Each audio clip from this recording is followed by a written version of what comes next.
असल में जो मैंने आपको मौदू किया आज, जो तकलीफ दी आपको, it is regarding the controversial statement from the election commission regarding inclusion of non locals. हम अपना मौक़िफ़ आज, हमने पहले भी बयानों के ज़रिए जो है वो मौक़िफ़ क्लियर किया है, लेकिन आज हम रूबरू प्रेस के सामने कुछ बातें रखना चाहते हैं। मेरे बाईं साइड पर हमारे सीनियर लीडर मोहम्मद अशरफ साहब हैं। आपको मालूम होगा मोहम्मद अशरफ साहब लॉ सेक्रेटरी रहे हैं लगभग 4-5 साल जम्मू कश्मीर गवर्नमेंट के। तो मैं इनसे रिक्वेस्ट करूंगा पहले कि जो लीगल पोजीशन है ऑन नॉन लोकल्स ये क्लियर कर दें, और फिर उसके बाद I will tell you what our version of the events.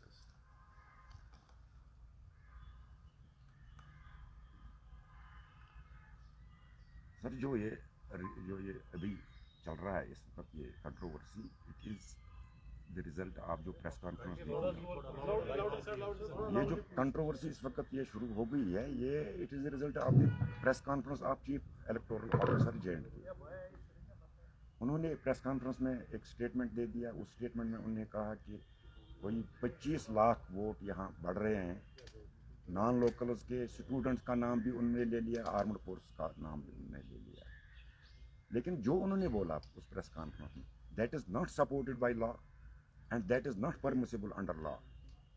Law ये है कि एज यू नो कि 5 अगस्त से पहले हमें यहाँ अपना कॉन्स्टिट्यूशन था। जो कॉन्स्टिट्यूशन ऑफ इंडिया के जो बहुत सारे प्रोविजन वो अप्लाई नहीं हो रहे थे आर्टिकल 370 के तहत। और उसमें एक चैप्टर है कॉन्स्टिट्यूशन ऑफ इंडिया में स्टेट्स के जो चीफ मिनिस्टर कैसे बनेगा, गवर्नर कैसे बनेगा, यहाँ इलेक्शन स्टेट लेजिस्लेचर के कैसे होंगे, किस तरह होंगे, वो हमें अपना कॉन्स्टिट्यूशन गवर्न करता था। कॉन्स्टिट्यूशन ऑफ इंडिया के प्रोविजन अप्लाई नहीं होते थे। तो हमारे लेजिस्लेचर ने एक कानून बनाया था, Jammu and Kashmir representation of people act 1957। उसके तहत जो एलिजिबिलिटी थी वो ये थी कि one must be 18 years of age and second that he must be a permanent resident of the state. लेकिन जब 5 अगस्त को 370 खत्म हो गया, रन डाउन किया गया, उसके बाद जो वो आ गया रिऑर्गेनाइजेशन एक्ट, उसमें हमारा जो 57 का जो लॉ था रिप्रेजेंटेटिव पीपल एक्ट, वो रिपील हो गया। और उसके साथ ही जो सेंट्रल गवर्नमेंट का जो है रिप्रेजेंटेटिव पीपल एक्ट 1951 और 50, वो यहाँ अप्लाई हो गया। अब 50 के तहत जो रिप्रेजेंटेटिव पीपल एक्ट 1950 है, उसके तहत 2 एलिजिबिलिटीज़ हैं, 2 कंडीशंस हैं for being registered as a voter. One is 18 years of age, ठीक है, and second is that he must be ordinarily resident of the constituency, not the state, of the particular constituency. अब सवाल ये पैदा होता है कि ऑर्डिनरली रेजिडेंट क्या है। आज सेक्शन 19 में ही डिफाइन किया है कि ऑर्डिनरली रेजिडेंट क्या है।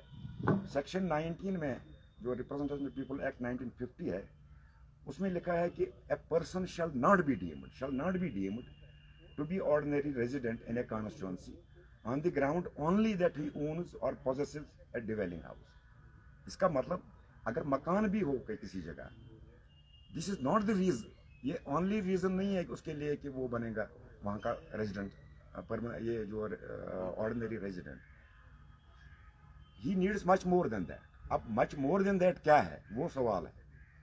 वो डिफरेंट कोर्ट्स ने डिफाइन किया है, इंक्लूडिंग सुप्रीम कोर्ट। और इसमें लैंडमार्क जजमेंट एक है डॉक्टर मनमोहन सिंह वाली, doctor Manmohan Singh versus election commission of India. ये 96 में आई थी, जब मनमोहन सिंह को असम से इलेक्शन लड़ना पड़ा था, एज वो उसके लिए राज्यसभा के लिए होना था। उसमें गुवाहाटी हाई कोर्ट ने डिफाइन किया ordinary resident, that ordinary resident in a constituency as mentioned in Representation of People Act 1950 shall mean a habitual resident of that place, habitual resident, not casual, habitual resident of that place, or a resident as a matter of fact and regular, normal and usual course. It means an usual and normal resident of that place.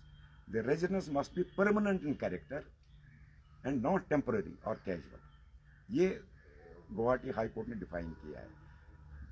फिर election commission of India ने ये judgement जो है ये challenge की supreme court में, और supreme court ने ये अपहोल्ड किया। उन्होंने कहा ये, वहाँ भी इलेक्शन कमीशन में आई मस्ट टेल यू, उन्होंने एक्सेप्ट किया कि that this is the correct appreciation of law. So the appeal of the election commission was dismissed and the judgment of this Guwahati High Court was upheld. इसलिए जो ordinary resident है, ये समझ लीजिए कि कोई आएगा 1 महीने के लिए, 2 साल के लिए, 1 साल के लिए, स्टूडेंट आएगा, कोई लेबरर आएगा यहाँ, या उन्होंने आर्मड फोर्स की बात की, वो नहीं है, ऐसा नहीं है, वो नहीं बन सकते हैं. It is not permissible under law is very clear on that he must B a permanent and habitual resident of the area for a, वहाँ लिखा है for a considerable period of time. Considerable period of time 1 साल 2 साल नहीं है, या कुछ महीने नहीं है. नंबर 1. नंबर 2, उन्होंने कहा आर्मड फोर्स की बात. जहाँ तक आर्मड फोर्स की बात है, लॉ में ही सेक्शन 20 में ही बिल्कुल क्लियर कट लिखा है कि उनका कोई चॉइस नहीं है आर्मड फोर्स के लिए. सेक्शन 20 जो सब सेक्शन 3 है, ये मैं पढ़ूंगा. इसमें लिखा है any person having a service qualification. अब सर्विस क्वालिफिकेशन क्या है, वो सब सेक्शन 8 में डिफाइन है. सर्विस क्वालिफिकेशन मीन्स एक ये है being a member of the armed force of the union of India. Number 2, being a member of force to which provisions of army act applies. Number 3, being a member of an armed force of the state who is serving outside that state, and being a person who is employed under government of India in a post outside. So ये जो 4 categories हैं, armed forces और other forces and state forces who are posted outside, ये service qualification है. तो section sub section 3 बोलता है any person having service qualification shall be deemed. उनका कोई चॉइस नहीं है कि वो चेंज करते फिरेंगे अब एक जगह से दूसरी जगह पोस्टिंग के हिसाब से. They are deemed by law, by force of law, to be ordinary resident in the constituency in which, but for his having such service qualification, he would have been ordinarily resident on that date.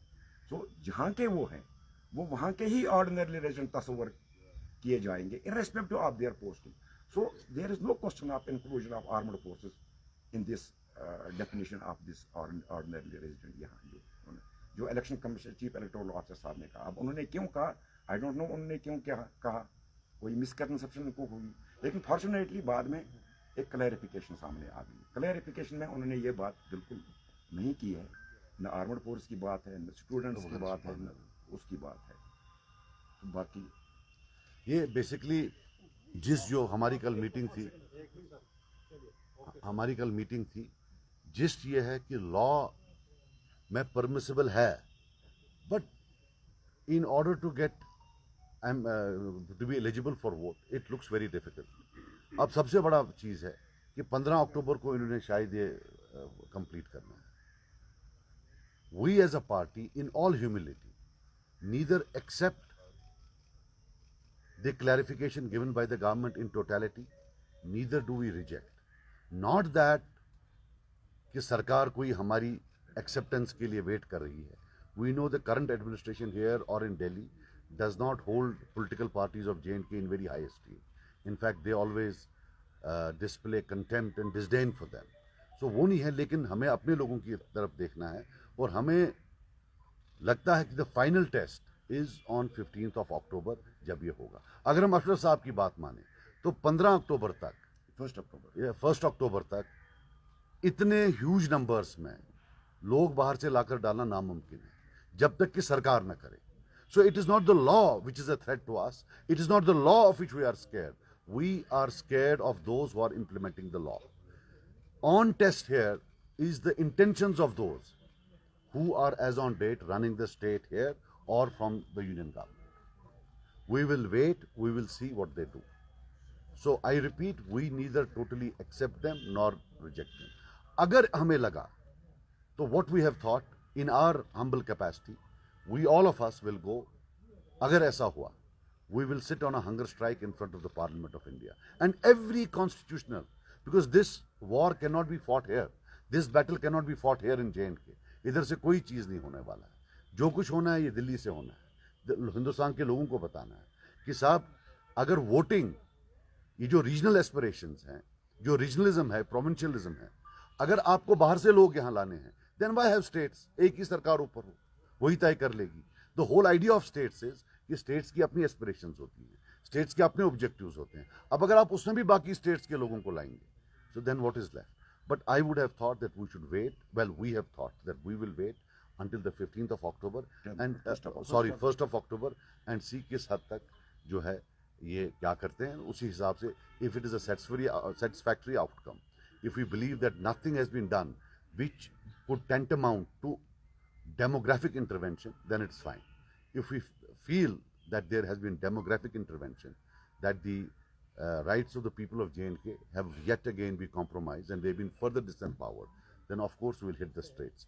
Not only here, but as I told you, we will go for fast hunger strike, protests in front of all major constitutional institutions in India.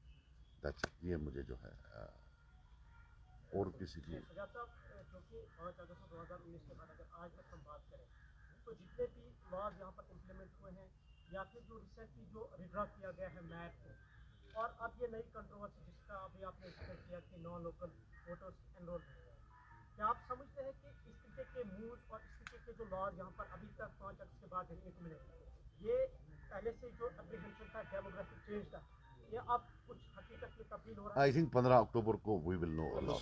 1st अक्टूबर को, I'm sorry, 1st अक्टूबर को we will know everything.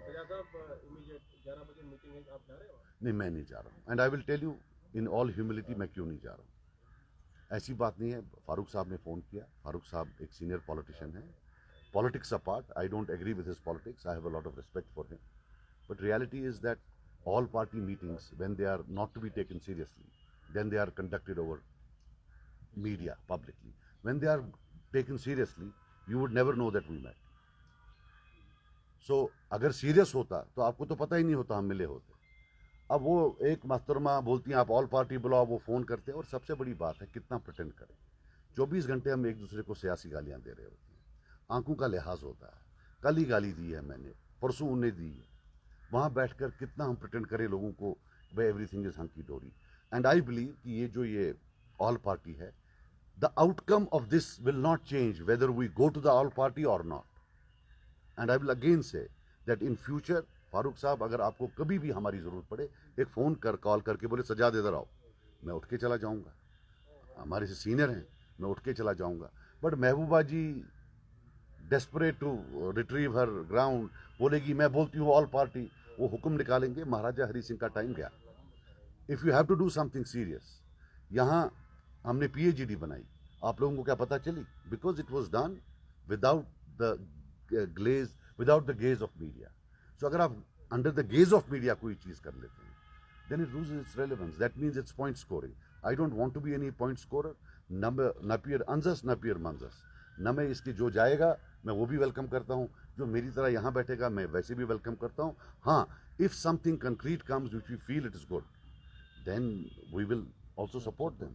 If they feel, God forbid, अल्लाह ना करे, अगर 1st अक्टूबर को कोई गलत खबर आई, अगर हम जाते हैं वहाँ तो वो भी हमको फॉलो करे, हम भी सब बैठते हैं. So this is something practical. अच्छा ठीक है.